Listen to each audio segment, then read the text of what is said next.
need you to pay close attention. So please turn off your cell phones and pay all your focused attention to me. I enjoy meeting new people and conversing with old friends. I like expressing my opinions and sharing different ideas with people. But what I hate is being ignored. To some, this may seem like a juvenile pet peeve, but it's something I feel strongly about.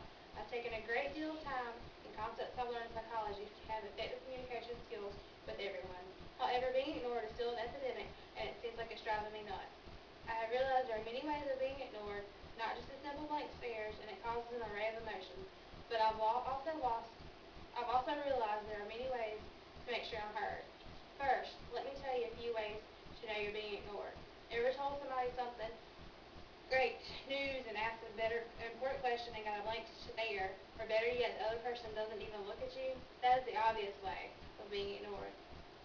Some people choose to ignore you by simply letting themselves be distracted. This is usually the case with children and teens. A perfect example is when something is said that implies a response to somebody, but instead the listener is just watching TV. You know they heard you, they know they heard you, but they just wanted to see what happened next on TV. There are times when I'm being ignored, but it's not until later that I realize I was actually ignored. That is known as a classic vague response. This usually is delivered with an statement.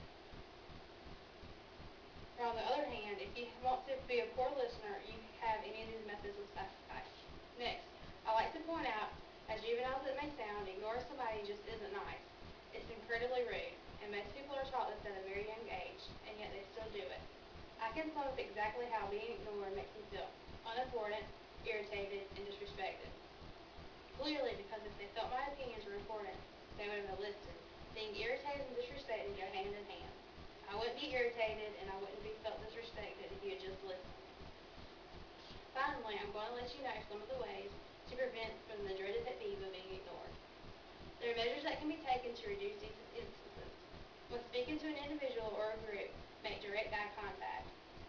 This lets your listeners know that you want to be heard and you demand respect. After stating what you have said, I find it helpful to ask questions about what you have said. It seems necessary to have them repeat back the main concepts of what you said. There are simple steps that I find to make sure that you are being heard, and that it's effective communication skills occurring by not being ignored in any shape, form, or fashion. I hope that I've helped you all understand me and my biggest pet peeve of being ignored.